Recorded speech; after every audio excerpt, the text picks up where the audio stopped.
Hi everyone, and welcome to the Trada webinar, Advanced Pay-Per-Click for E-Commerce. My name is Anna Sawyer, and I'll be moderating the call today. And I just want to thank everyone so much for joining us. So in a couple moments, I'll go over the details of the call, and I'll go over our speakers. So first of all, before I get started, if you have questions throughout the webinar, and I very much hope that you do, please go ahead and enter them into the chat box. We'll get to as many questions as we possibly can at the end. In fact, answering your personal questions is one of the most important parts of our webinar, and it's where we can really get some of the best value. Give us details about the particular question that you have and your experience using PPC, and we will answer your questions individually for everyone to listen to. Next, this call is being recorded, and we will send out a follow-up email tomorrow where you can get a copy of the recording and some of the white papers and assets that we talk about on today's call. So I'm going to go ahead and introduce some of our speakers. Matt Hessler is our Director of Account Management here at Trada. Now, Matt Hessler is currently commuting to Trada through a terrible spring snowstorm. So we are hoping that he will get here safely, and he will probably join the call in just a few minutes. But for the time being, Matt will not be here. I'd also like to introduce Bill D'Alessandro. He is the founder of Elements Brands, and he manages a portfolio of high-quality consumer products. And Bill, do you mind giving a little information about yourself? Sure. Hi, everyone. My name's Bill. I've been doing e-commerce for about 4 years now. I've worked in finance before, and then also some in tech before eventually leaving my job to found Elements Brands. I've launched 2 different brands, bought another one just about 2 months ago, and we'll be launching another one here this winter in Colorado.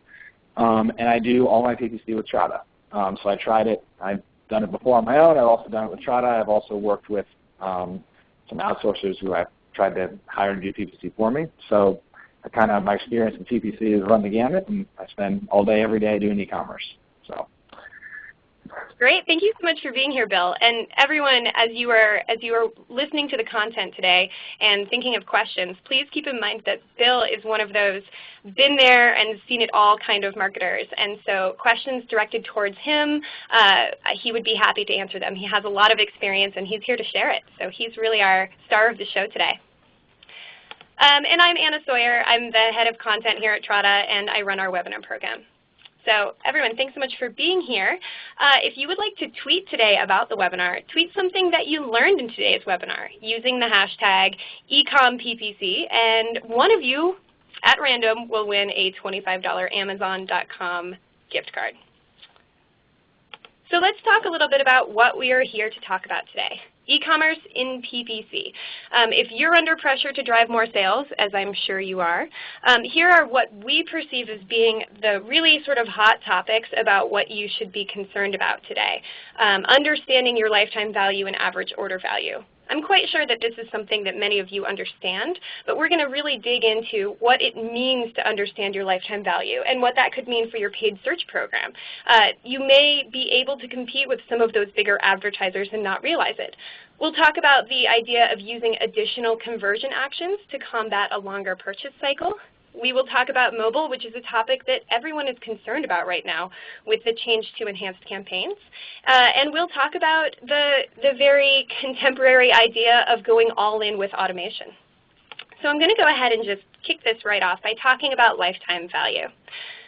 So there is this phenomena that goes on in paid search, which is that we all use paid search because we believe that paid search levels the playing field for smaller advertisers. If you were to use a different medium, a different digital or analog medium of marketing, a lot of times you would be unable to compete with a much larger advertiser like eBay or Best Buy because you simply wouldn't have enough budget to buy a billboard that was as big as the billboard that they could buy. But there is still this inequality. Larger advertisers are often able to pay more for a click, and they're often able to pay more for a click than the click is even worth. So this is an actual real-life example of Walmart spending $15 on a click for a $10 stapler. So we're going to go into a little bit of why this is true and how you actually can compete, and then where your business kind of fits into the landscape of smaller businesses, mid-sized companies, and then these big sort of giants of digital marketing. Bigger companies simply know how much they can afford to acquire a customer. So we're going to talk a little bit today about understanding your lifetime value and your average order value and some of these other metrics that will make you a little bit smarter about what you can actually spend on paid search. So here is a very simple math equation. If you're selling a t-shirt for $10 and you make 50% off of that t-shirt, you can reasonably assume that you can really only spend $5 on a PPC ad marketing that t-shirt in order to break even. And this just makes perfect sense. You can say, I'm only making $5 on this, so I can really only spend up to $5. However, if you look a little bit closer, as those bigger advertisers do, you may learn something a little bit different about the way your business works. Say that your average order value is $70. The average person who comes to your site buys 7 of these t-shirts, and they tend to buy 6 times a year for 5 years. And you do all of these things to do things like build the cart size, and you have an awesome referral program.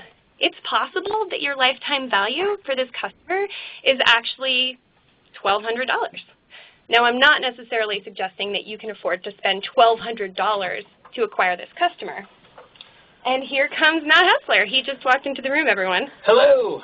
Matt, I'm glad to hear that you made it here safely. Indeed. So I'm going to give him just a minute to get settled in. If you weren't here at the beginning of the webinar, here in Colorado we're experiencing a freak spring snowstorm, so Matt was trapped on a bus from Denver to Boulder. So glad to have you here. Glad to be here. It's more comfortable than my bus accommodations. So we were just talking about lifetime value and how the amount that it costs to acquire a customer could be higher than you thought it might be.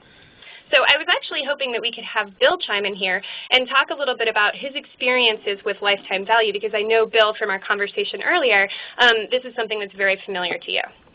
Yeah, sure. So actually, if you'll go back a slide, is that possible? For the t-shirt slide? Absolutely. Yeah. Here we go. So using Anna's example of the t-shirt and how much are you going to spend to acquire a customer that's going to buy a $10 t-shirt, what this really illustrates is the value of upsell once you get someone to your site. Because if someone's searching for a t-shirt and they click through your Google ad and let's say it costs you $1 or whatever for that click, they're already on your site. So now it is your job to make sure that they leave with a t-shirt and a baseball hat and a sweatshirt and a pair of mesh shorts.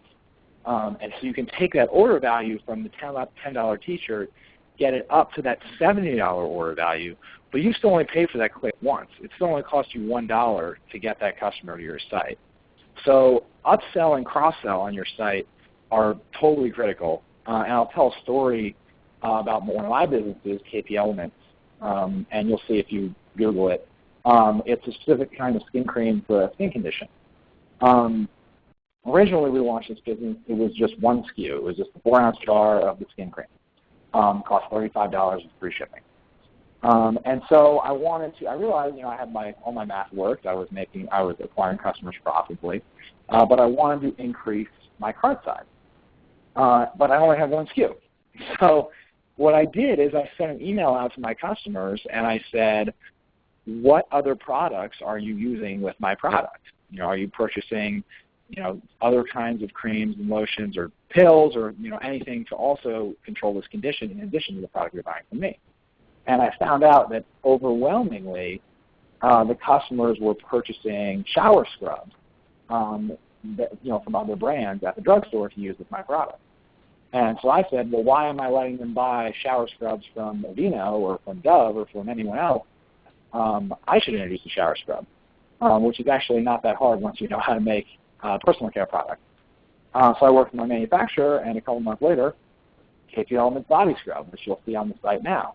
The body scrub retails for $29.99, and roughly 25% of people that come to my site also buy the scrub.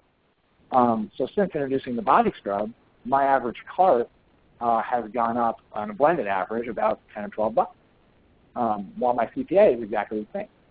And the CPA for me is as big a cost almost as my cost of goods sold. So if I can get that cart up and the CPA becomes a fixed cost instead of variable cost, my profit goes up. So that's one example of upselling. And cross-selling, at nurturemybody.com, which is another one of my brands, we sell organic skin and hair care products.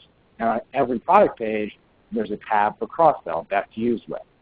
We also have sections for if you have oily skin, you might want to buy A, B, and C. Or if you're pregnant, here's some things for A, B, and C for you're pregnant. So what you want to do is you can draw someone into your site for one product, but you want to make sure they leave with the whole suite. And that makes every PPC click you get more valuable, which, bringing it back home to what Anna was talking about before, can help you to realize that it may be possible to pay a little bit more for that click up front, because if you can successfully upsell them. And also I want to mention one other thing about upsell and cross-sell and what you're willing to pay for a click versus Walmart.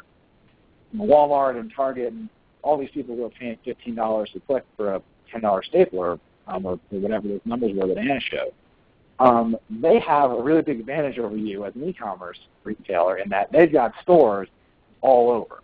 So as you drive down the street, you see a Walmart. And then maybe you bought something from Walmart.com, you had a positive experience, you go into Walmart tomorrow and you buy some more things. Which means that because they have this advantage of capturing better lifetime value from all of their customers, they're willing to pay more for a click. So what that tells you as an e-commerce retailer is that you also have to hustle post-purchase to make sure that once you have acquired a customer, that you can continue to monetize them in a lifetime way. Which means if you're not doing things like follow-up email marketing or analyzing your customer database to see who's bought what and with what, and then maybe proactively marketing to people who haven't bought that same combination of products with deals or specials, if you're not doing all of this post-purchase, that's another reason you might be getting outbid by these larger companies, because they have so many post-purchase touch points with the customer. So as an e-commerce retailer, not only do you have to, your job has only begun once the person arrives on your site. And that's not to say that's not a giant job, but you also then need to upsell them, get that cart value up, and then continue to maintain a relationship with that customer after they purchase. And if you do all of those things, then you should be able to start to see your lifetime values going up, and you have a better understanding of what you're willing to pay up front per click. That makes sense? Awesome, Bill. Thank you so much for sharing, your experiences. Everyone, as a reminder, Bill is someone who has been working in e-commerce for a long time and has a great deal of experience. And all of these tips, things like, making sure that you increase your average order size by using all of these different tactics to increase your lifetime value, super, super valuable. And I wanted to mention that when we talk about these sort of averages, average order value, average lifetime value, it can get even more interesting. Really sophisticated e-commerce advertisers use what we call buyer profiles to take a look at the different types of customers that may be spending on their site and learn a little bit about how much they can spend on each type of customer. So you may have one type of customer who's a sort of one-time buyer that it costs a certain amount to acquire, and then you may have different types of customers who are more long-term buyers or who tend to buy larger cart sizes. And understanding these individually will give you so much more power when it comes to pricing out your pay-per-click conversions that you can pay for. And that's not necessarily an easy thing to translate back into search, because then you have to figure out these types of buyers, do they search this way? Do they use this language? Are they looking for these products? One of the things that is pretty popular in a funnel analysis is to look at products that typically have a repeat purchase, and those buyers may target those keywords which may have a low first-time value but a higher predicted lifetime value. So, good tight ad group themes within your search campaign can be really important there, so you can price very specifically to keyword themes that are more likely to endure long-term buying cycles and repeat buying cycles. Exactly. With this type of data, you can get extremely specific. And I want to show you an example here just to give you an idea of the type of stuff you're up against. This is a fantastic story from Kissmetrics where they went and found out what the lifetime value of a Starbucks customer is. Starbucks found out that their average customer lifetime value is $15,000, which may seem insane to us, but think about how much money you've spent at Starbucks in your lifetime, even if you're not a big Starbucks fan. But there is some good news, which is that we have this idea of these giants of paid search, the Starbucks, the eBays, the staples of the world. And these people take things like lifetime value incredibly seriously. They have massive marketing teams, massive algorithmic tools, but you, as a sort of mid-sized company, maybe a larger SMB, you, just by coming to this webinar and just by opting into this, you are already in the 99th percentile. The vast majority of e-commerce advertisers who aren't the giants of paid search simply aren't that sophisticated. So check your email a little bit later today or tomorrow, because I'm going to share with you a white paper which will give you the boring math that will teach you exactly how to figure out what your average order value is and what your lifetime value is. Yeah, so, and it's really interesting. Again, I was saying, some of these folks, they've got, I like Amazon as an example, they've got this great cross-sell, upsell ability. They'll always show you what other people bought, things like that, but they're not a great search practitioner, because they have so many products that all their ads are written algorithmically and by computer. They get actually really low click-through rate, and they just throw money at the problem. They're super inefficient with their search. They're kind of famous for spending a ton on search, but doing so really with poor metrics around it, because they have such a broad list of categories to go after. If you're a little more specialized, a little more niche or focused with your products, you can produce really good search programs that will execute way better than an Amazon might. So you can pat yourself on the back. As a more mid-sized and smaller advertiser, you're probably a lot more savvy if you're competing at all. And keep in mind that you're competing more with your peers if you're more of a specialty e-commerce advertiser, which all of you are. If you're not Amazon, you're essentially a specialty marketer, I would say. And I'll chime in here, Anna, oh, yeah, go ahead. Yeah, great. So another example of, you got to figure out how your people are finding you, and this will help you to compete with the Amazons of the world. When I was first launching KP Elements, and I still do this, I surf forums, and I see, the words that people use when they're looking for a solution to this problem. I also survey my customers every once in a while and say, hey, how'd you find us? And then what I'll do is I'll share the results of that with my optimizers in Trada, and so then they can write ads with an eye toward how people have found me. And I know that because I have data from my customers that have said, oh, I found you because my doctor referred me, or I found you because I searched for this term. And I also have all my Google Analytics, and I know where my organic searches come in, which search terms. And let's say I rank number 5 for an organic term and I'm getting clicks through. Well, then I paste into Trada and my optimizers, my top 10 organic converting keywords, where I'm ranking, on the low or mid of first page, and I say, guys, let's run some ads against these. People are finding us with these keywords, coming to the site and converting. Now let's run some ads and be at the top of these terms. So that's something you can do if you're small enough and you pay attention to your customers, you can stay on top of how they're finding you and respond.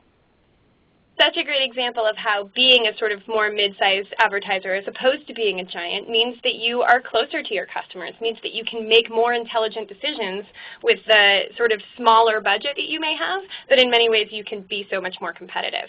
So this next slide, we actually go back and talk a little bit about what Bill was talking about before. If you realize that you need to increase your customer's lifetime value so that you can spend more on marketing like PPC so that you can compete, here are some strategies for ways that you can increase your average order value. So Bill talked a little bit about cross-selling. So let's talk about some of the other tactics for very simply and easily increasing your average order value. Free shipping with an order threshold. We see this all the time. If you spend $75, you can get free shipping. Now, I don't know about you guys, but I am basically the ultimate consumer, meaning I am a total sucker for this. I will absolutely add another item so that I can get Amazon's free shipping. And on a smaller site, I will absolutely shop around on your site and try and find something so that I can qualify for that free shipping. I hate paying for shipping. Absolutely. But think about it, and you should know your average order value pre and post testing a free shipping offer. Make the free shipping offer a bit of a stretch. If your average order value is $75, make that free shipping offer $100, and that is what pushes you into the add-on sale. Right. Knowing exactly what your average order value needs to be allows you to make decisions about what number you should choose rather than just choosing a random number. So there's also a very popular type of upsell called the related items upsell. You know, most people say that they would like to have fries with that burger. And here I'm going to share a personal and somewhat embarrassing story, which is that this suit of armor that you see right here is something that I purchased recently from buycostumes.com because I needed it for medieval kickball. And did it come with the sword and shield? It did not come with the sword and shield, but guess who bought the sword and shield? This girl. This girl. Because it said right there, if you want to look as cool as this chick wearing the suit of armor, don't be the idiot running around without a sword. So yes, I made that purchase. Indeed you did. A great example of cross-sell. Yes. And then finally the classic upsell. This is something that you see a lot in sort of B2B, but you see it a lot. They'll show you 3 options, and then they'll tell you which one is the most popular. So 3 blenders, one is cheap, one is mid-priced, and one is expensive. The mid-priced blender is the most popular item. If you weren't highlighting that, people might go with the cheapest item. Yep, it's enough to get them to take one step up. They may not go to the absolute high end. Those shoppers tend to know what they're looking for, but you can get people to move the needle a little bit, you know, based on popularity, reviews, things like that, that push people a little bit into, you know, a more expensive product.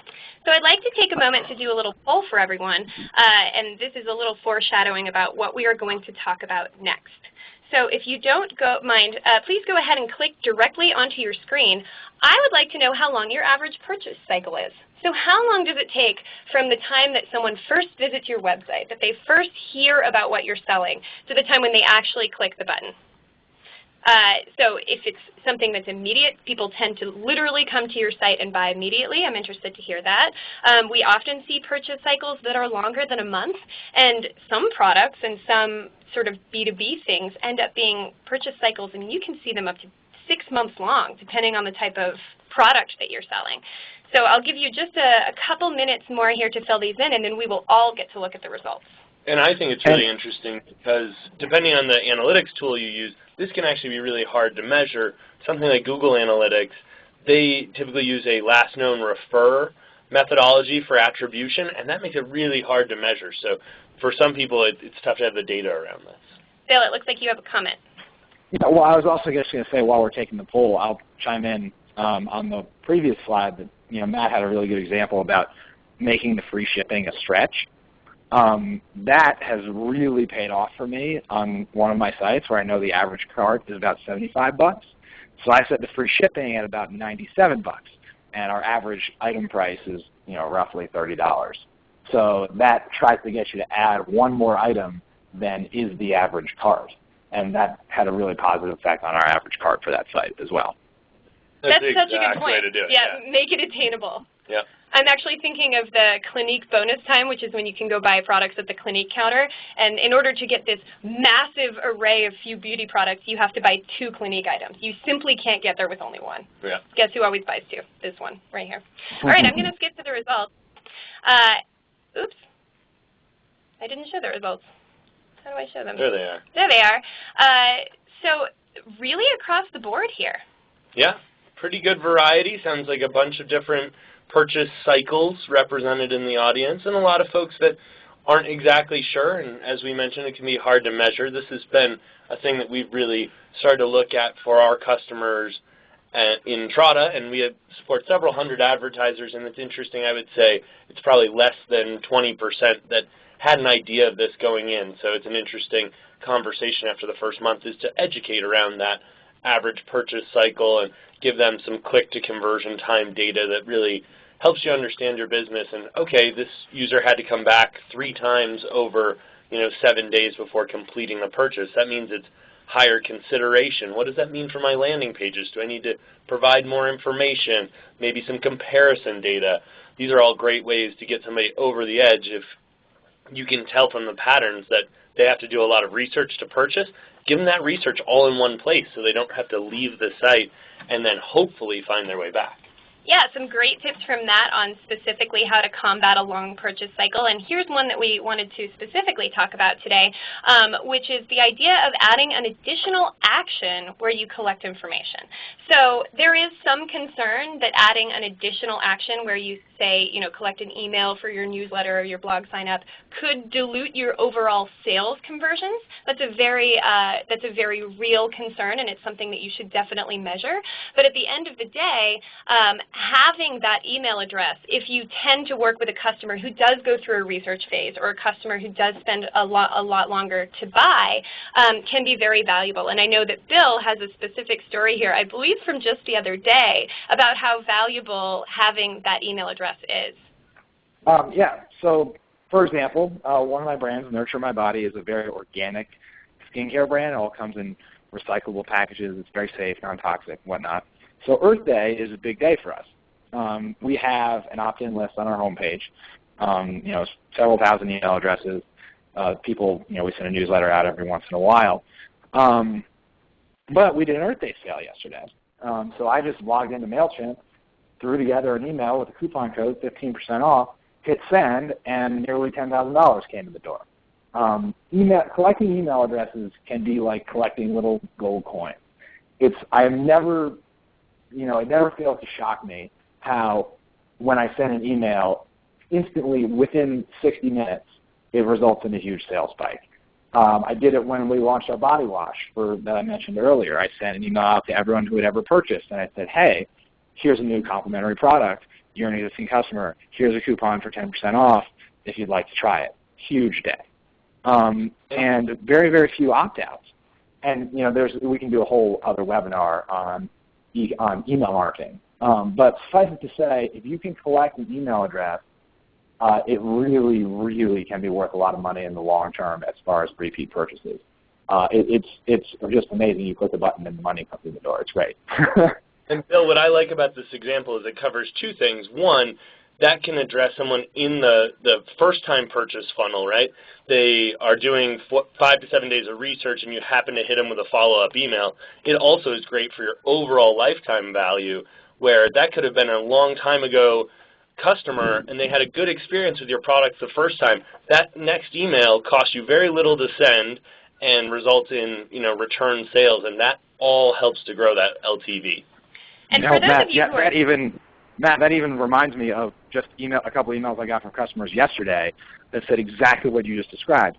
I had ordered from you a long time ago, and I couldn't remember how to find you, and I'm so glad you emailed me. And the lady called, and she spent $150 on our site. I got several of those yesterday. People hadn't heard from us from a long time, and they were so happy to get the email, and they bought an abnormally large amount. Yeah. Bill, I love that you are the poster child for keeping in touch with your customers, which is a nice segue into our next slide, where we talk about, how do you decide how you increase the order value? How do you decide how you design your email marketing program that is used to combat a longer search funnel or to bring people back in? The second item on this slide right here is listen to your customers. Survey them, call them, email them, and also measure and track what customers order over time and look for patterns. So, Bill, I know you covered some of this in your earlier comment about the people who were buying the skincare cream, and you learned from forums and from reaching out to them and from having a connection with your customers that they were using this body scrub as well, and then you use that data to inform in many ways the way you run your business. This is another way that a smaller advertiser, someone who's not Amazon or Target, can be smarter than those larger advertisers who rely simply on throwing money at the problem and huge amounts of data. And for those of you who are tweeting the webinar and using the hashtag, Bill said something just a couple minutes ago that I think would be a great thing to tweet. He said, collecting email addresses is like collecting little gold coins. I like it. Super Mario of e-commerce marketing. All right, I'm going to go ahead and move on, and let's talk about the state of mobile PPC. Mobile is something that all paid search advertisers are being forced to think about right now. Yeah, I mean, this is huge. We had a great sit-down with Google, early Q1 this year and went over their kind of macro Q4 phenomenon. Unbelievable to me. I've seen all these search trends around mobile, but never thought it really was going to start to apply to e-commerce the way it has. They were talking about 20% of e-commerce searches coming through mobile in Q4 from Google directly. You've got a proliferation of smartphones. You've got people using them to cross-shop pricing. So I might be in a Best Buy and I want to see who else out there has this item at a lower cost. It's becoming really, really powerful and needs to be an important integrated part of your strategy. And Google is forcing us to really think about this. Yeah, right we've now. got new enhanced campaigns coming. Yeah, which we'll talk about in a second. So I want to take a look at the big guy and the little guy here again so we can talk about where we stand with mobile PPC. Once again, the big guys live and die by being on the cutting edge of everything that needs to happen right now. They're the ones who are out there saying people are in store comparing and 25% of purchases and et cetera, et cetera. You, again, just by being here and being savvy, have a massive advantage over most mid-sized and smaller e-commerce advertisers. Yeah, I feel like the trickle down in mobile, I mean, the first movers are going to have such a huge advantage, and if you as a medium-sized business can get on this, there's a great conversion rate to be had as people are moving away. You'll see a lot of stuff in the tech media about the end of the PC era and huge declines in PC purchasing. Tablets, mobile phones, people are starting to feel comfortable doing all of their online experience through these smaller mobile devices. And Google's Enhanced Campaigns is coming, and it's coming fast. So I will share with you all later a little more information about what Enhanced Campaigns is and how you can prepare for it. But we're actually going to give you 3 steps where you can prepare for mobile right now. And as we mentioned, it's something that is coming and it's something that you have to prepare for. In July, Google will force merge all of your campaigns so that you will be required to advertise on mobile, just not to put too fine a point on it. So I'd love to do another poll here so we can understand a little bit more about where you guys are so that we can tailor our message to you specifically. So regarding the switch to enhanced campaigns, which of these scenarios best represents your company? So you may have already made the switch. Google made it possible for you to make the switch to enhanced campaigns. Late February, early March, you could start migrating. Right after they announced it. Yep. And they have pushed the force merge date to July now, so you do have a little bit more time to prepare. That's right. So I'm going to give you just a couple seconds here, and I'm very impressed because it looks like a lot of you already made the switch. That's great. Awesome. Being prepared is very smart. So I'm going to go ahead and skip to the results. Again, pretty across the board here. And for those of you where this whole thing is new to me, we will talk a little bit about specific strategies for enhanced campaigns. For something a little bit more basic, you can actually, we posted a blog post about it just a few weeks ago, which, Alex, if you don't mind sharing that link for those of you who are just learning about enhanced campaigns. So we'll talk a little bit about how you can really be prepared right now. And I know that Matt has an awesome story about a mobile advertiser as we get started here, and I think it fits pretty well on this slide. Yeah. So 3 steps to switch to mobile e-commerce.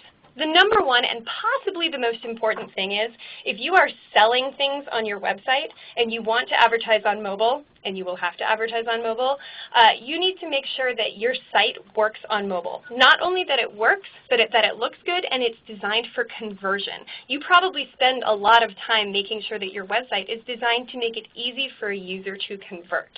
But if your mobile website doesn't look that good, you are in trouble. Yeah, and this I know is a big undertaking for some folks. They talk a lot about responsive design and it's flexible that can fit on a number of screens. It can be a big investment, but understand that the people that start to garner this mobile traffic and mobile sales, they're going to be prepared for this. It seems like Google's putting us in a position where there's really no 2 ways around it. And Google, frankly, is doing that in response to the general trend, which is more and more people are searching. So there's an audience out there. Be prepared for it. I work with a customer called Bulk Reef Supply here at Trotta. Awesome folks. They do saltwater aquarium supplies. I would have never in a million years thought that they were a great candidate for mobile. They've gone to a responsive design site. We broke out a specific mobile campaign. They get really strong conversion rates overall, almost 7 or 8%. And their mobile campaign, while it's slightly less, is actually converting at a pretty cost-effective way. And the nice thing we'll go through with some of the enhanced campaigns is you can set your mobile bid prices a little bit different. You can bid at different percentage rates. You can bid with different parts of your budget. and you can tailor this all to the ad group and keyword level. So it's pretty awesome and powerful, and they've seen really good ROI from their mobile campaign. So we're pretty happy overall. Moving in that direction, there'll be a great test case as we migrate to enhanced campaigns here at Trada. Absolutely. Now, if you are not going down the path of having responsive design on your site, which is in many ways a pretty massive undertaking, there is good news with enhanced campaigns. They've made a couple things very, very easy for you. And one of them is that if you design separate mobile landing pages, those are the landing pages that often have the prefix M, M dot whatever. You probably see this if you go to Facebook on your phone. So you can actually create different types of landing pages with a different prefix, and then you can just bulk add them in the new enhanced campaigns and set them with a different bid multiplier. So that's one of the things that they really make easy for you. So you might have a specific product that you send to a specific product page. Maybe time permitting, you only take your top 20 products, but you make nice, tight mobile landing pages for them, and then you can just target your enhanced campaign bids towards those mobile pages, and Google will take care of the rest if they identify the device type. So it can be really handy. It can be well executed without a huge overhaul in site design to make the whole thing responsive. So I can't stress enough that it is time for you to make these changes now. Everything will be force merged in July, which seems like it's a far away time, but it's going to come up on us really quickly. Yep. All right, so the second thing we recommend that you do for switching to mobile to e-commerce and being really prepared for the sort of new onslaught of changes in mobile is to, if you have not already changed to the new enhanced campaigns, gather a little bit of data first. And in just a couple slides, we will share with you a white paper, which you will get in your follow-up email, which will show you all of the sort of considerations that you need to think about before you switch to enhanced campaigns. So I've put an example here. In this white paper, we will show you how you can look at your current data and find out how important mobile is to your business. You can find out the difference between click costs and conversion costs. And this is important data that will help you set your bid multipliers. Yeah, and this, to my example from the aquarium supply company, they did find that their average order value, when we talked about average order and lifetime order value earlier in this webinar, their average order value was a little bit less. They found great conversion rates, but people on their mobile phones were typically looking for a very specific item. They would complete the purchase, which I think 2 years ago we would have all thought that was crazy, that people would be thumbing in their credit card numbers, but it's happening at a pretty startling rate. They're getting the conversions. What they're not seeing on mobile is as much cross-shop and upsell opportunity. So all those good things that we talked about earlier in the webinar can be tough to execute in mobile. So what you need to do is make sure your pricing strategy for your search campaign reflects that. You're more likely to have a one-item purchase from mobile, which means you need to tailor your bid prices to that. Great, thanks, Matt. So let's move on to the number 3 thing you should do to prepare for mobile. Now this one might seem a little bit weird, but I'm going to back it up here. You should start using Bing ads if you are not already. For one thing, if you are not advertising on Bing ads, you are potentially missing out on up to 30% of your potential customers. So that means that there are 30% of the potential customers out there who are typing in the thing that you sell, and your ad is not showing up because you are not advertising on Bing. And part of the reason I wanted to bring this up during the mobile section of this webinar is that importing your AdWords data into Bing has always been very easy, and Bing just released the other day that they have a way to accommodate enhanced campaigns. Now, Bing is not going to be making these changes like enhanced campaigns. A lot of people think that enhanced campaigns is removing some of the very specific control that they had before, and Bing will continue to have some of these very, very fine-tunable specific types of controls that they've had in the past. So if you want to have a really comprehensive mobile strategy, now is the time to do it because Bing has made it very easy for you. Yeah, so you build it out in Google as your new enhanced campaign, and then you do an import, a clean import into Bing. They've given you some great tools to do so, and they will actually give you finer controls to be able to adjust your campaign. And they don't have as big a mobile presence as Google, clearly, same as their desktop search statistics, but they are a presence there, and you want to make sure that you're not missing the boat. And as we talked about when we're thinking about bid strategies, you may be able to find some cheaper clicks on Bing ads. It's not as competitive, so bid price is a little lower. If you're dealing with lower shopping cart values, that could really affect your ROI for your search campaign. Yeah. So I know we haven't heard from Bill for a while, and in our setup call earlier today, Bill admitted that he has not taken all of these steps yet to move to mobile. So I told him I would make an example of them. Yes, I'm the poster child for what not to do, but I have, we just haven't invested in making our sites responsive. So knowing that, though, I have explicitly shut off all of our mobile campaigns because that is an important point to make. If your site is not optimized for mobile, don't even try because people will not convert. If you just think you can, they'll just pull up your desktop site on their iPhone and convert, I wouldn't count on it. So if you're not optimized for mobile, for one, you should start because as we're talking about, it's coming. But for two, you probably shouldn't spend any money until you are. And that's one thing I'm doing right now is I've just invested a lot to redo several of our sites, and as part of that, a responsive design is included. So I'm not there, Bill, but I'm working on it. You may benefit from downloading our white paper about enhanced campaigns and how to prepare for them. Yes, it's coming to me as well, so I'm sure it's very good. Great. So everyone, we will be sending out a link to this white paper in our follow-up email, so make sure you look for this. And this will get into sort of more of the boring math and what types of reports to pull and how to create pivot tables and all of the ways that you can gather as much data now to make sure that you're prepared for the onslaught of mobile changes that are coming in July. And I think Google really is focused on this shift over the summer for e-commerce specifically so that people are now aware and have optimized their e-commerce campaigns come Q4 when everyone is really focused on retail. So being ahead of the game now will pay dividends when it comes to the big shopping season. So everyone, we've got about 20 minutes left, and we are going to talk about our last topic here about automation, and then we will get to as many questions as we can possibly answer. So please go ahead and continue to enter your questions into the chat box, and keep remembering to tweet using the hashtag anything that you might learn in the webinar from Bill or from Matt or from myself, and you could have a chance to win that $25 Amazon.com gift card. Sweet. So we're going to talk about automation in just a second here. There's this idea of going all in with automation, allowing essentially an algorithmic tool to run all of your paid search and digital advertising. So before we get started, just to get an idea of where you all are, I'd like to talk about which scenario best describes your business. If you're a business owner who is running PPC yourself, which is something that we see so commonly, especially with mid-sized companies, I'm interested to see if you have an in-house team that runs PPC, if you work with a consultant, an agency, or a bidding platform tool. And we will take a look at the responses here in just a few minutes, just a few seconds.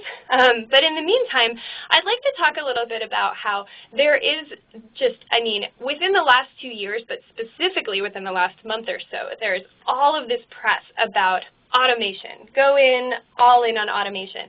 The future of digital advertising is taking a look at your data in aggregate and creating digital profiles of your buyers and sending them the right ad at the right time and having it be totally cross-functional. It's very exciting. It's something that we're reading about a lot. So we're going to launch into that in just a second here, but first let's get to the results. And as predicted, a huge, huge percent of you, even if you have a really healthy advertising spend and you're a bigger company that you look like, a lot of times you're a business owner running paid search yourself. Yep, it's interesting. We see this often, and PPC, while it's not rocket science, does take good, steady management, especially when it comes to bid optimization. And we find this to be kind of a perilous situation for a lot of business owners where they can get their AdWords campaigns running well enough and there's positive ROI there, but getting into the real nuances of bidding strategy can be a total pain when you've got 10 other hats to wear. So we'll talk a little bit about automation and what we see as effective here and some other strategies we have. Yep. So again, like I mentioned, automation talk is everywhere, but the vast majority of companies that don't fall into the giants of digital advertising, as we noticed, either have an in-house solution, meaning they do it themselves, or they work with an agency. So it's something to keep in mind as we talk about automation, because automation is important. We need automation. What we're going to identify is whether all-in automation is something that we may realistically do. And automation is a double-edged sword. For those of you that don't have huge marketing budgets or years of really good data, the thing that people don't talk about a lot in automation is the hardship of what do you do when you've got a lack of data. These algorithmic solutions can be great for somebody that's got hundreds of thousands of clicks a month, a lot of page travel data, a lot of conversion data. You can make some really good mathematical assumptions based on that. When you don't have those kind of visitor flow and big marketing budgets, it can get harder, and you have to make some more inferential kind of decisions. Yes, absolutely. And we will talk a little bit about the type of data velocity that you need in order to make a big automation platform work. But at the end of the day, a single person, you're a single in-house team or you're a business owner, you can't effectively have the time and the knowledge to update and create ads for each product, test them all the time, move them when your inventory is out of stock, doing things like modeling keyword performance. You can have a million Excel spreadsheets, but at the end of the day, a single human alone can't do that. And these big automation tools are fascinating. They're cool. They can do things like predictive analysis, which is the idea that you can predict how a buyer is going to behave and serve them an ad right at the right time. Real-time relevant content. I'm the type of buyer who buys when I am doing this on the web and sending an ad to you. It's very, very cool. But as Matt mentioned, you need a ton of data velocity to make it work. These types of things are generally for the Amazons and the Targets of the world. And I also find that you need to be running multiple marketing platforms. This is something that really starts to benefit you when you're running retargeting, search, email, and you start to look at it collectively. That's when you can really execute against your buyer profiles using all this data. Yep. And at the end of the day, I make the point here that any robot tool still needs a human to manage it. You need that human element. Score one for the humans. Score one for humans. We also need people. People are the only ones who can generate highly targeted keywords for buyers and manage them intuitively. A robot cannot write a compelling ad that thinks like a buyer. A human is the only one who can spot these classic paid search fails. If you've ever seen, typed the word baby into a search engine and seen an Amazon or an eBay ad come up that says, you can buy a baby on eBay. Yeah. These are classic, you can find them all over the web. These are things that people can do, but one person alone, people and agencies can do all these sorts of things. And a really important one here is, let's talk about Enhanced Campaigns for a second. All of the big bid management platforms, as soon as Enhanced Campaigns was announced, had to go out and rebuild their platforms. You don't have to build a new person when a big change happens for Google. Yeah, if you follow Webmaster World or some of those big digital forums, people were in an uproar because major platforms like Marin and Kenshu and some of these had to do huge algorithmic rewrites to support the new Enhanced Campaigns. But it's, if you're working with an in-house team or an agency, it's expensive, it's complicated to hire. Do these people even live in the town you live in? If you want to have the diversity of strategy to manage complex e-commerce campaigns, you need to have a very large in-house team. Can you even afford that? And agency solutions, we love agencies, we work with agencies, but at the end of the day, the agency model is outdated because most agencies make their money by charging a % of your spend, which means that they are motivated to spend your budget. Not necessarily to drive results. Not necessarily to drive your results. So we are going to talk about... This really offended me when I went out to figure out how to do my AdWords. I got a couple quotes from agencies, and they said, oh, yeah, we'll do it all for you. And you just pay us 25% of your spend. And regardless of the results, they were just motivated to spend as much money as humanly possible on PPC because they would get paid 25% of it with no regard to conversion at all. And that was just, I just can't believe that they got away with that, frankly. Absolutely. And Bill, we hear this story all the time. It's really common. So let's talk about the ideal scenario. It would be this beautiful combination between automation and people. So you could have a team of PPC experts doing the work on your behalf. They would work with your in-house person who would manage strategy. They'd be paid based on their performance, meaning that you would set goals and they would get you results. And your in-house team would have control over their strategy and visibility into all the data. So here's where we talk about you can have it all. And we will talk about Trada for just a couple minutes and we can get through all your questions. So please continue to type your questions into the chat box. And we will explain Trada for just a couple minutes. Everyone, if you're interested in learning more about how Trada can help you and can show you this beautiful marriage between automation and humans doing the work for you, please go ahead and type "I'd like a demo" into the chat box, and Alex will make sure that we follow up with the right person. And do keep your questions coming. That's the best part of these webinars for us, is getting to really connect and hopefully answering some practical questions that'll be good takeaways for you folks. Yep. And so just let me try go ahead. real quick. Let me just say too, like, this is why I originally came to Trada as an advertiser. I started off doing all my PPC myself, and I didn't know anything about PPC. You know, I purchased PPC for Dummies. I think there's one of those big yellow books, PPC for Dummies, and I read it. And you know, I was writing my own ads, and I was coming up with my own keywords, and it was taking me, 10 hours a week, and I still knew I was screwing it up. And my CPAs were not what they should be, and I think the best I could do it myself was I got my CPA to $30 for one of the products, which when product sells for $35 is not great. So I knew I was getting out of class. Not to mention it was taking up 10 hours of my week, which I really needed to be spending on product development and marketing and other parts of my business that I'm good at and that my expertise is in. So I came to Trada, and not only do I now not spend any time on AdWords besides occasionally logging in and communicating with my optimizers, they took my CPA from about $30 to about $12 or $13 in 3 weeks, the first 3 weeks I was with them. So I'm a huge Trada fan, which is why they brought me on this webinar. I swear they're not paying me to say this. But the automation was really key for me as much, and frankly, even if they hadn't improved my CPA at all, to get it off my plate was critical to me. Well, and again, first of all, thank you, Bill. You are such a good example of the type of customer that we work with the best. You're a business owner and you're very busy, and it's not to say that you weren't smart about running your paid search campaign. It's just that no one expects you to be an expert at running paid search when you're also an expert at running a company. I think I said the other day on our call, it's like expecting a scientist to also be the fastest runner. Like, it's two completely different types of expertise. So if we can bring the expertise to you, there's sort of no reason to have to be able to do it yourself. So just to give you guys an idea of the way it works, Trada has a global community of certified paid search experts. When you partner with Trada, we do a great deal of research to understand what specifically we can do to help your business, and then we assign a team of highly specialized paid search experts to do the work on your behalf. And they sit on top of this giant marketplace that gives them the data they need to be successful. There is essentially a massive algorithmic solution that not only assigns the right people to work for you, but also gives them the data and the support they need to be able to make the decisions that they need to make your campaign successful. And you get to see all of this data as well. It feeds into Google, Yahoo, and Bing. If you were concerned about adding Bing, or if you're struggling to manage 2 campaigns at the same time, we do all of that for you. The optimizers do all of the daily work.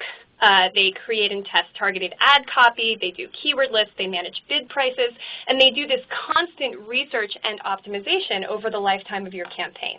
We always say that Trada is a lifetime partnership. We are interested in working with clients who would essentially like to hand off the daily work of their campaign to us, and we'll do it forever, is what we hope.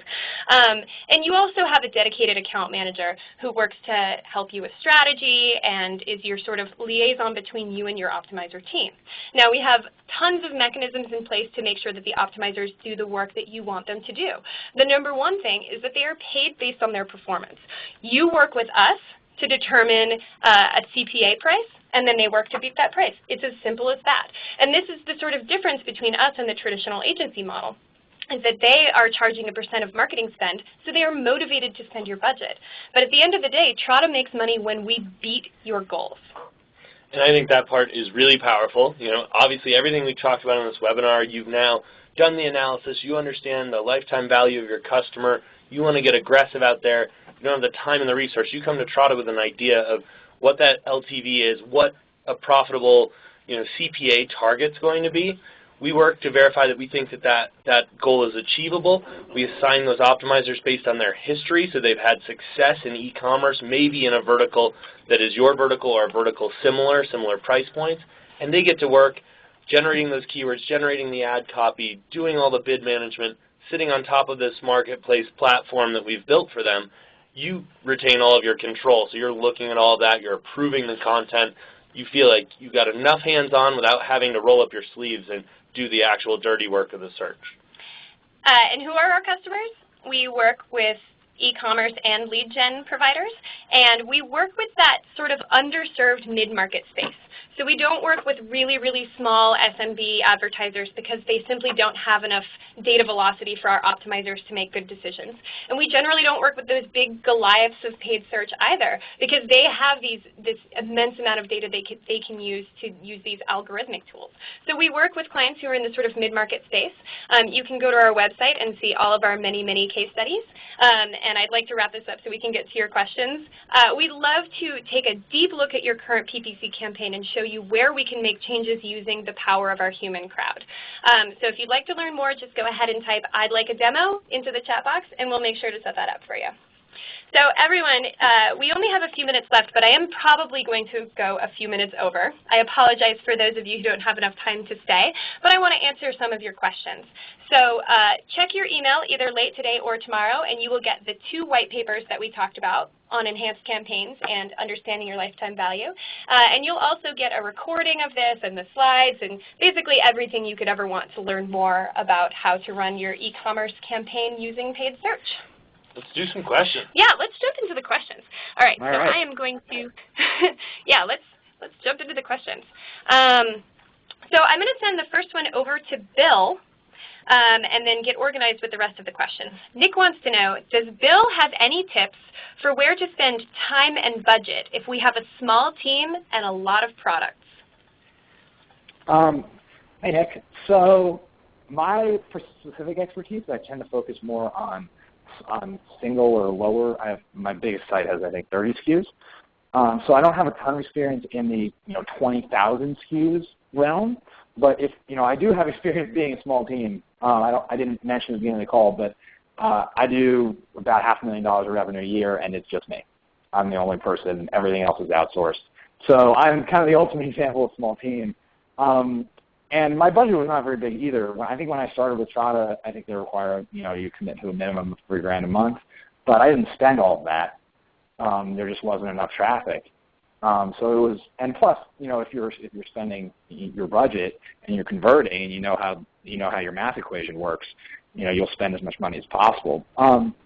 But what I would do is, if you have a small team and you can do this for free, you probably have existing customers already. I would survey them and figure out how they found you. And so I would do a survey and say, how did you find us? And let's take the example from earlier, the bulk reef supplies. Let's say you're selling aquarium supplies. Look like they have a lot of SKUs too. How do you find us? And then you'll know what your most popular SKUs are. And you'll say, so you should ask a question not about those popular SKUs. So ask questions that say, where are you buying? What other products are you using with the products you buy from us? Are you buying complementary products to our product elsewhere? And it's possible that they might not even know that you carry fish food or some other related item, and you might already carry it, or you might not already, and you might identify a great thing that people are looking for that A, you can upsell them, but B, then you might try some PPC around those campaigns or around those keywords because you know that the people who are already coming to your site looking for item A are also interested in item B. So that's where I would start, is survey the people you already have contact with. You already have a whole customer list and it's free. I think MailChimp.com is $50 a month if you have 5,000 or 10,000 email subscribers. So I'd start there. So Bill, I love that you are such a champion for listening to your customers. I know I've said this many times, but that is really the benefit that those of us who are more mid-market advertisers have over those Goliaths, is that we understand our customers on a more personal level. And you'll see that even just reaching out to your customers, even just to ask them for a survey, gets them to be more engaged, because it really shows I should that also you care. say on surveys, and this is not an email marketing seminar, but if you're going to do a survey, offer an incentive.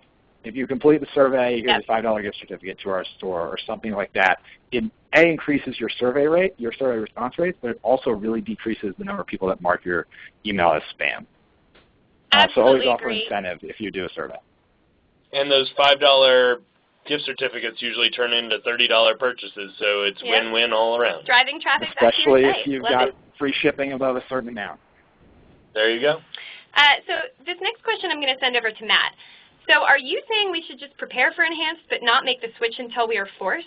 Shouldn't we hold out as long as we can? Now I'm wondering if Matt and I are going to agree on this, so I'd like to hear his answer first. I am stymied by this question a little bit because I've seen customers go both ways. On the one hand, if you move out quickly and enhanced, you get some of that first mover advantage. You can take advantage of some interesting budget proportioning and cheaper mobile bid prices, which are easier to assign down at an ad group level now. So you may drive down your mobile cost. If you were blindly running mobile right now, I would say you are a good candidate to move to enhanced. It's going to force you to look at your mobile numbers and the way you bid that stuff. So if you've been running, all networks, all mediums, you might be a good candidate for early enhanced search. If you've been doing a very specific strategy where you've shut mobile off because you know your site's not optimized, as Bill said, or you've been running a strategy where you've broken out your mobile campaign so that you can already bid it specifically and give it a specific budget proportion. In those two cases, I would wait as long as you can. You're going to really rock the boat when you move to enhanced. You are going to be forced to do it. So that's kind of how I split that. If you've been running kind of wide open, now's a great time to move to enhanced and start to get some value there. Yeah, actually, I sort of agree with you. I knew you would. At the end of the day, there are two different camps of people who, well, okay, I'm going to say there are three different types of people who react to enhanced campaigns. There are the people who say, I wasn't really running mobile before, so okay, I guess I should do this thing. Those people are actually in the best possible position because they don't have to change anything. Then there are the people who were running mobile, but it was too complex for them and they didn't like how they had to do all these different weird things. Those people are also going to be enthusiastic about the changes that Enhanced Campaign brings. Then there are these super savvy advertisers who have been running very sophisticated mobile campaigns who feel as though Enhanced Campaigns has removed some of the control that they had before, and these are the people who are not super happy about all the changes. And it will be interesting to see if Google rolls out features to support these types of advertisers. We'll see. They've already backpedaled once by changing the date of the rollout. So again, it'll be very interesting to see, but I actually completely agree with Matt's answer. Cool. So great. Okay. Again, everyone, we are going a little bit over, but I want to take the opportunity to answer some of these questions, so I'm going to keep going for just a few more minutes. If we didn't get to your question and you would like to have it answered, I apologize, and please go ahead and email me directly. You can email me at anna@trada.com, and I will make sure that I either answer your question personally or get it to the right person. So let's go to the next question, which I'm also going to send over to Matt, which is, do you think, this is another Enhanced Campaigns question, do you think Google's recommended mobile bid multiplier is accurate? So I don't. I mean, as with most Google bid suggestions, they are typically for very top position. Now in mobile, you've got less ads to display, so we may find that it's a little more accurate with our mobile multiplier. But I think the data is changing super quickly as more people are moving to enhanced campaigns during the migration.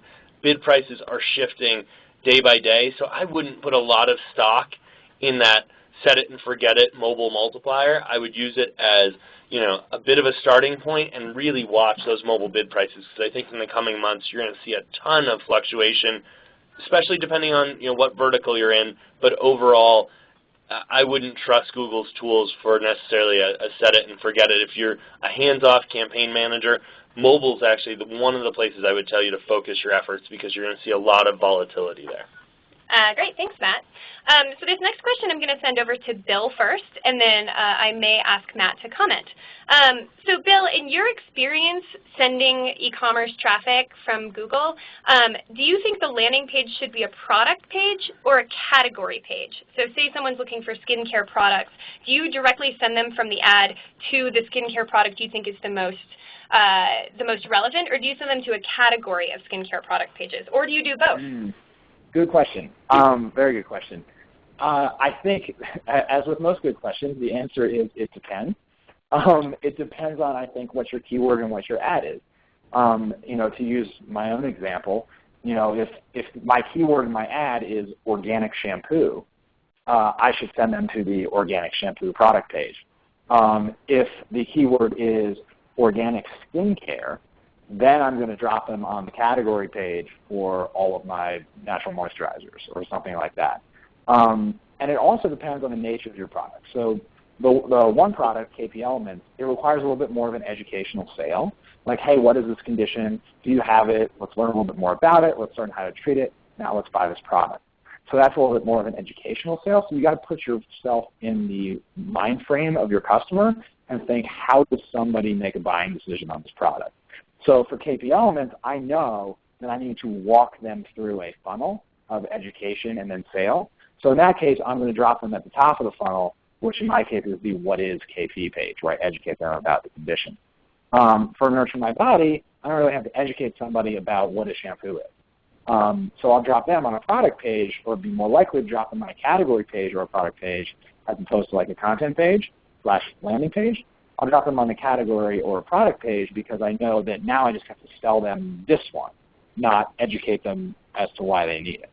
So it really depends. So I would work with, if you're with Trado or if you're doing it in-house, I would look at which keywords and which ad groups you're saying people are coming from and make them land on an appropriate page. I wholeheartedly agree with that answer. The caveat I would have, maybe it's because I've got mobile on the brain, is in your mobile campaigns, I would say you're almost always best served to go to the product page. People just don't enjoy the navigation process. It's not as visually easy to look at multiple products on one page. So if you've got a good sense of what that user is looking for, drop them directly on the deepest link page that you can, something directly associated with the product. Really want to think about their pathway. How many times do they have to click around to go from arriving to transacting? We used to think about that a lot with the desktop. Those trends have changed, but in mobile, you want to be really specific about that. Get them to the product they're looking for and give them a really quick purchase path.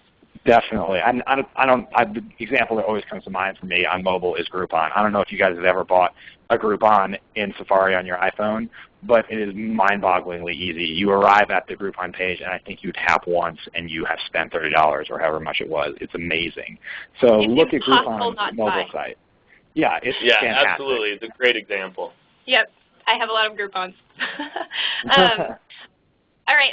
I'm going to send this next one over to Matt. Great question. Okay. The examples you gave are companies with a large number of SKUs, lots of data velocity, cross-selling opportunities, etc.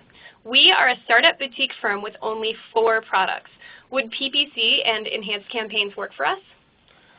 So in some ways this is easier, right, because you can be hyper-focused, which is great. The other thing that it may be easy, while not super advantageous, is the fact that you have less cross-sell and upsell opportunity. Your average order value and lifetime value will probably be easier to calculate because your total list of SKUs is so much smaller. So I would look through that data, understand what people are buying. Maybe people do buy 2 out of the 4 products. Hard to say. Maybe they just stick with 1 of the 4 products. What I would look for in that case is other ways to engage with the customer. How else can you collect the emails? You really want them focused on these 4 products. If they're not ready to transact right away, but this is your specialty, show your specialization. Educate them. Maybe multimedia content where you're showing them video, things that are engaging, and try to capture their email address in exchange for some of that engaging content. Make yourself an expert or an authority on those few things that you sell, and you're going to see conversion rates go way up. That allows you to spend the money that you may need to be successful on your pay-per-click campaign. Now, I will say there's one potential. Agree. Totally agree. All right. There's one potential red flag here, which is that the guy asking the question is saying, will PPC work for me at all? Now, if you are a boutique firm with only 4 products, I'm wondering, are your products so niche that there won't be enough searches for PPC to work? So an easy way for you to find that out is to go find out what the search volume is and what you think your #1 keywords would be. Yep. So the example that I always use is there's a company that sells cat berets for your cat. Now, lots of people potentially want to buy these, but how many people are actually searching for this if this is a product that you invented that nobody has ever heard of before? Yeah, it turns out very few people are actually searching for cat berets. It's a silly example, but it is indicative. We work with a lot of startup businesses, And sometimes they have the problem where the thing they've invented is so cool that no one's thought of it yet, so people aren't really using search. You may be better off using a display campaign or an email marketing campaign that targets a specific demographic or psychographic that's a good fit with your product, because people just aren't using search to find it because it's so ahead of the curve. So know your business, know your market, do some quick keyword search volume analysis, and that will give you a pretty clear answer. Yeah. And all right. guys, I'll one more question. Right before we get to it, I'll just give a quick example to hopefully hearten the question asker. When I started KP Elements, we had one SKU. And still, we only have two. If you go on the website, we have two SKUs, the body scrub and the cream, and a combo pack where you get one of each. So we started with a single SKU, and I built the business on the back of PPC. If you know your math, you got to know your conversion rate, and your conversion rate will be a lot easier to calculate, and your funnel will be a lot easier to calculate, because there's really one path through your site and one thing to buy. But it can work. You just got to know your numbers, and so you got to know what you can pay for a conversion. But it can absolutely work. Such a great real story from Bill. Bill, this is why we had you here. We really appreciate it. All right, everyone, so we are really running over our time, so I'm going to take one more question. Again, if I didn't get to your question, please email it to me at anna@trada.com, and I will make sure it gets to the right person. So this is an interesting one. We have a lot of abandoned carts because I think people come to our site to learn about products and then buy from Amazon. They take advantage of our great content. How do I get them to buy from us? So I would like to send this to Matt and then have Bill comment. Yeah, so I kind of mentioned this before when talking about small number of SKUs. The way you differentiate yourself, try to create value through education. And as the question asker is asking, they've stated that, oh, we provide this great content, and they go off and buy at Amazon. Be direct in the content that tells them why they should buy with you, not just educate them on the product, but on your specific retail of that product, that you know how to service it, that you're going to, send them blog posts with updates related to this product or vertical. That's the type of engagement they're not going to get from Amazon. You can't be wildly more expensive. We've seen time and time again, all the internet studies say that most internet shoppers are highly price sensitive, but you can be 10% more expensive, 15% more expensive if the customer believes that you're giving them a better experience, more education, they see value in shopping from the small guy, and this will also engender a better lifetime value as they come back to you over and over as they perceive that you're experts in the space. So with that education, just directly translate that into why they should buy from you, not just an education on the product. And Bill, you have a lot of really dedicated customers, I know, and a lot of it is because you have a product that is unique. Your product is the best skincare product for this condition. What other ways do you use to make sure that people don't go choose someone else's product? Yeah, so I actually have a couple comments on this one with examples that you can go look at. Other companies that do this really well. So if you're selling basically the exact same widget as Amazon, you're never going to beat them on price. So I totally agree with Matt. You've got to beat them on retail experience. One great way to do that is customer service and returns. So I have for KP Elements a 100% money back guarantee. If this does not work for you, I will give you back every dime, no questions asked. And you don't even have to send it back to me. If you just email me and tell me you don't like it, I'll refund every cent. Which sounds very extreme. But when I surveyed people on my receipt page, 50% of them said it was the number one reason they bought my product.